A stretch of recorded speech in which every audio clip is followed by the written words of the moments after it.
You have a question? Bismillah ar-Rahman ar-Rahim. Okay, say. Yesterday, Hajjah, you spoke about how we have to apply the Sohbah. And then today, you spoke about how the Sohbah was very heavy, so you said, let it sink, and this is enough for today. But how can we catch up with your Sohbah? How can you catch up? By the time we finish the one from Thursday, there's one on Friday, so it's like too many. Sohbah is supposed to be 5 times a day. Is what Shaykh Effendi used to do in the Dargah. After every prayer, he gives us sohbah, whether it's 5 minutes or 1 hour long or 5 hours long.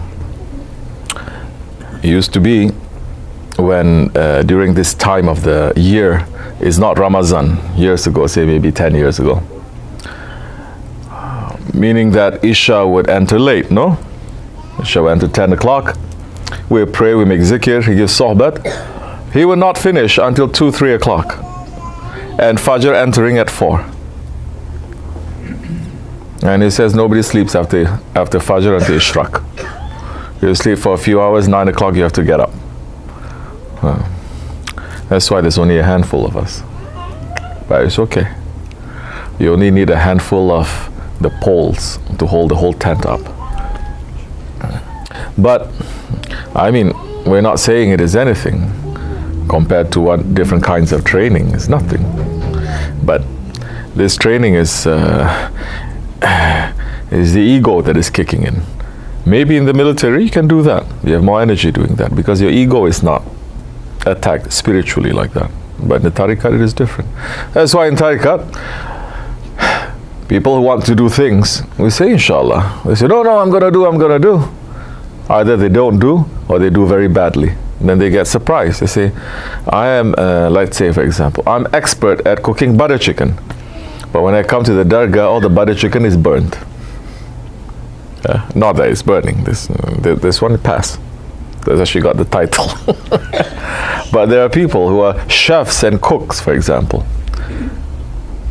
And they come to the dargah, it burns, and they get very shocked.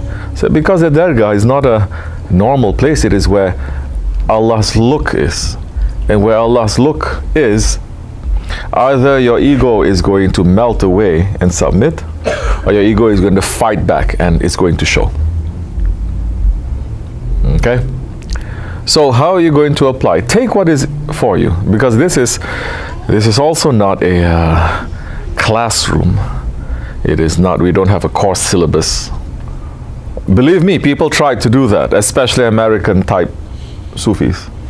They give you forms to fill, questionnaires, what other thing? Like they say, okay, for 40 days, did you give up from anger? You're supposed to tick this box. Okay, now next, you have to do this. They think we have to be organized, right? In this, because it works in everything else. No, it doesn't. When it comes especially to spirituality, do you know why you need to organize? Because it's dead. When it is alive, you cannot control it. You cannot organize it like that. Only when it's dead that you try to form it, it becomes fossilized. You're afraid. You're afraid it's going to fail. So, you understand? I'm not talking about different activities that we're doing.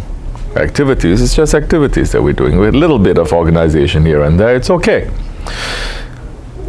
When it comes to your own transformation of yourself, transformation of your ego, transformation of your ego from nafsu amara to nafsu mutma'in, the way that the prophets, they work. No. Isn't it enough sign that the Holy Prophet ﷺ, he is an ummi? He is an illiterate? That means he's not going by books. Finish. Now the book is this. And this, according to your inspiration, according to your wahi, according to ilham, can you control that? No, you cannot. It is going according to its own logic now. It is not according to your logic, how you want, when you want. It's according to what Allah wants. And Allah is the creator of time, and He swears on time. So our time is different. The time of the ego is different. The time of Allah, it is completely different now. So the meaning of submission also is not just that, but to understand now. To understand according to the nur of Allah. According to the nur of Allah. Now you're going to understand the nur of Allah. It is completely different from something else, anything that He has created. So yeah, 5 times Shaykh Effendi used to give sohbat. Whatever that is for you, you take. And as much as you are in because association, sohbat doesn't just mean you sitting down like this. Yeah. And you're speaking, and sohbat means you are in companionship. Because that's how the Sahabis they became, no? They're in companionship, not because they come once a week. Listen, I'm talking about this is the standard now. Now, because we're so weak, we take one step, we hold on tightly, we don't have any illusion or delusion about ourselves. We say we are weak, this is as much as we can. They will give us blessings for that. We may discover secrets, but it is not the same. Because now companionship with the Shaykh now, especially with our Shaykh, it is not so easy because he trains in the old school way. He trains, not in this new way, not in this hipster Sufi way. No, he trains in the old school way. We get up when he gets up. I mean, he doesn't really get up, he just shows himself. He doesn't really sleep nighttime. We do a couple of things. Working, we come to Zuhur, change our clothes, sit. He gives sohbat. After that, he sits for a while, and then we continue working. Asr time usually, and this is also sunnat, that sometimes we don't gather in the masjid. We pray outside individually by ourselves. Maghrib, we clean everything. We sit, we pray, we eat, make zikr, sohbat again. Fajr time we have sohbat, Zuhr time we have sohbat. Asr time now, usually Asr time after he's prayed Zuhr, they says, okay, go back to work. Then at that time he's going to inspect us. He's going to go around, what are you working on? This. Okay, he may tell you certain things, how to plan things properly, how the barn is like this, how the construction. The way that he's going around, and if you are together with him, that is also a sohbat. Any time that you spend with a Shaykh is a sohbat. Any time that you spend with a Shaykh, and he can be telling you something completely, you think in your eyes, it is completely dunya, but it is sohbat. Because in there is a lesson for men of understanding. In there is a lesson for you, if your eyes are open. And this is exactly what the Holy Prophet ﷺ did. There were times when they were sitting around, they were sitting. We cannot even say sitting around. They were sitting, and Holy Prophet ﷺ, he was joking with them. But can we say that the Prophet ﷺ is, even when he's joking, he forgets about Allah and he enters the dunya? Never. Even that, there is something there to be learned. He stopped everything and he's constructing. He's doing work with his hands. There is a lesson in there too. Not just now with the words, but with his actions. Because now when you're in companionship with your Shaykh, as much as you yes, of course, the Shaykh observes you. He observes you well. Just as the doctor must observe. But what is there for the murid? You observe the Shaykh. You sit and you observe. That's why we say, wake up, observe, understand. Then certain things will click in you. Certain things that is going to be there necessary, then you'll be able to take. Then you say, oh, he laughs at this one. I don't find it funny, but he's laughing. What is that for? Then you start thinking. Then you start saying, astaghfirullah. Just because of a silly joke, I'm judging him? You understand? It's a silly thing, it's a small thing. Why am I judging him? Astaghfirullah. I spend whole night praying, but now in this one small thing, being with him, I fail. So now you're learning this submission now. It is a very long process. It is a very rich process. And it comes in so many different ways. And it is not to listen and then to just apply, to listen, just apply. Because now in companionship, You just sort of, you go with the flow. Once you start going with the flow, even if you don't know how to do it with the flow, but because you are in the river, you just go. It'll be okay. So many things we're not going to understand from the Sohbah, because they speak at least from 7 different levels. Is a Sohbah that they give, not only you think the Sohbah of the Sheikhs is only for the murids in front, and understanding that from, say, if there's 70 people, maybe only 7 people are going to understand by word what he's saying and to remember to understand. You think it's just given to people? There are others who are present there. Like it is once upon a time. A Shaykh was giving a Sohbah. And he was speaking. And he was speaking. And he was opening. And he was opening. And his murids were there. They were getting amazed.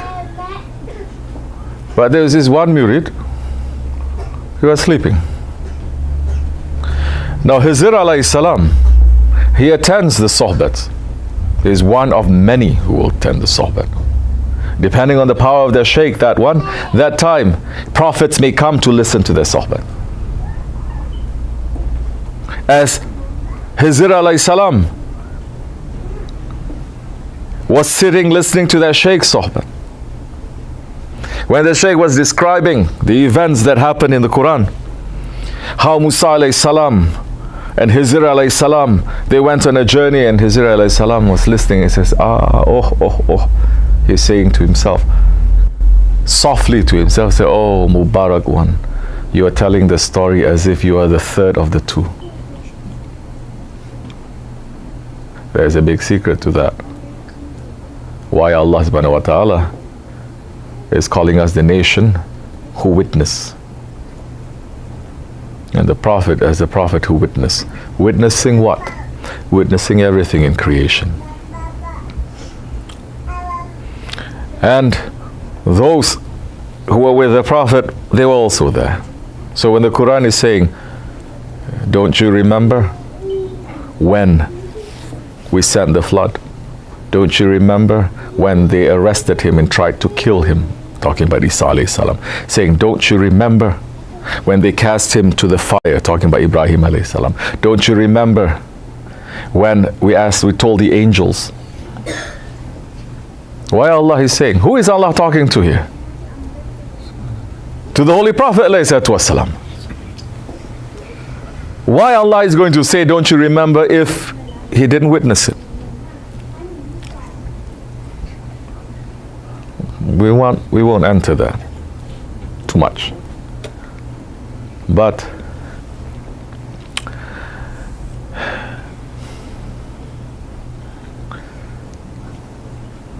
if you are understanding a little bit of the station that Allah has given to that Prophet and how that Prophet loves us, that Prophet alayhi salatu wasalam, easy for him to show to those who love him.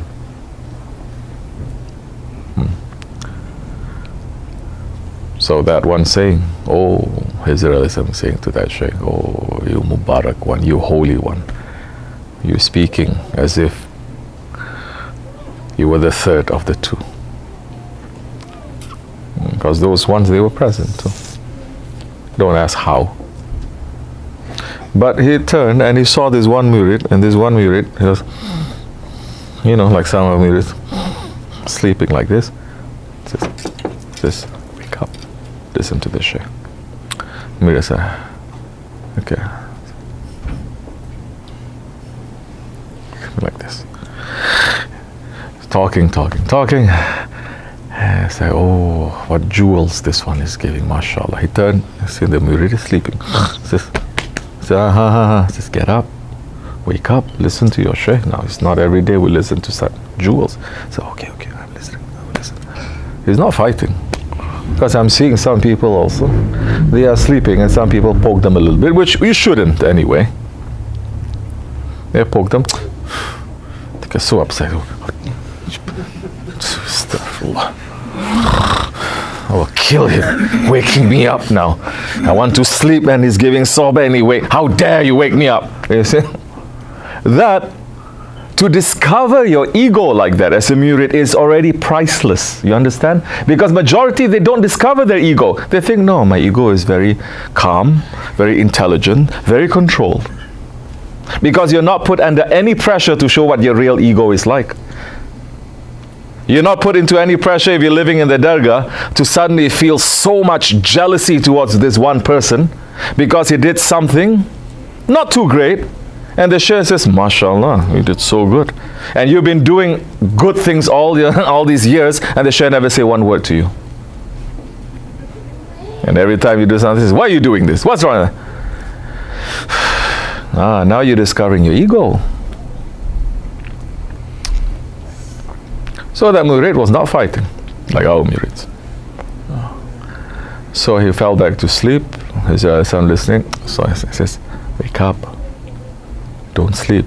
The murid says, listen, if you disturb me one more time, I'm going to stand up and I'm going to tell everyone that you are Hizr, and they're not going to let you to escape until you fulfill all their wishes.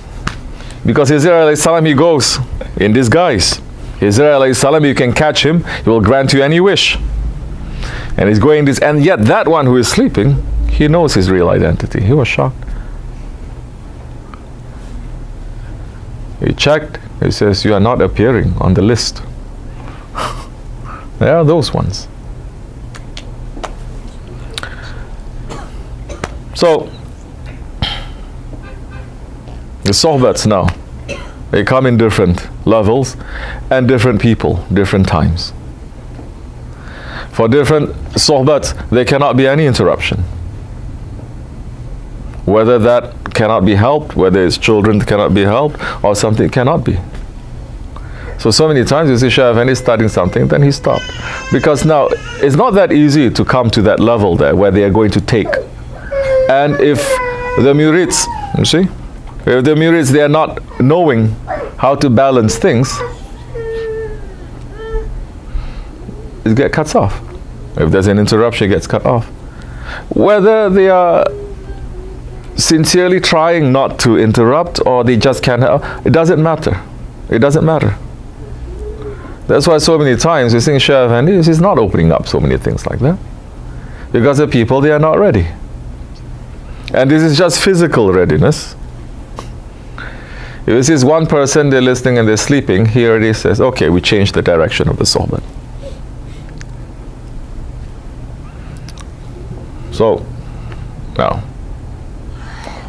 to prepare ourselves for that kind of sohbat, we need some time. And we need the right circumstance. That's why we like to be around our Shaykh, because at any time when the inspiration comes, then he opens up, then you're not going to get it anywhere else. You're not going to get it even in an official kind of setting. Because official kind of setting, you see, these things happen. The kid doesn't know, it's okay, but it's the parent's responsibility now. But at the same time, if it can be helped, it can be helped. So they drop the sohbat down, drop it, down to the lowest level, where everybody will understand, and there's nothing really there too much. You see Shaykh Effendi sometimes go on auto mode. I understand. So okay, he's starting and he thinks this one is like this one like this one not understanding, this one is still fighting with this one is a stranger, this one is a munafiq. Okay, we understand. No.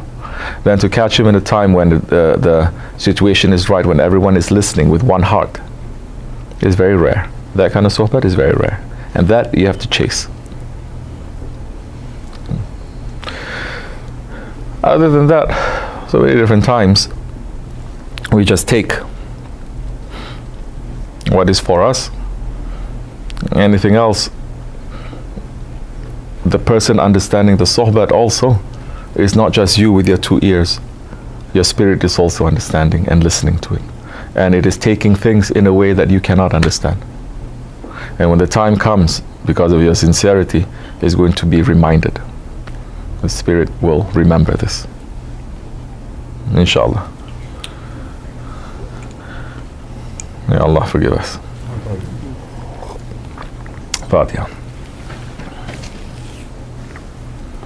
That's why if we enter into things like that.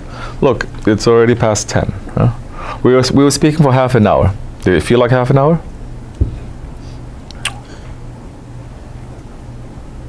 But now, because to achieve that kind of tension when you're pulling, it takes effort. Once you let go, boom, everything falls now. But it takes effort. Not too many people, they can do it, and according to what is necessary too. The sheikhs, they can speak, they can take, but what is there for people who can't understand? What is there for people who cannot carry? Inshallah, one day we'll be able to do it properly. One day when we are trained enough. One day when the circumstances, they are right. One day when all the extra stuff is just put away and it's just a couple of people under the skies with some stars, and Shaykh Effendi is comfortable and he starts opening certain things that we can never get. That time, that sohbat, it will be filled. You're not going to find one single space that an angel is not going to be there to listen to. Yeah. Astaghfirullah lazim wa atubu ilayh. Wa min Allahu tawfiq al-Fatiha.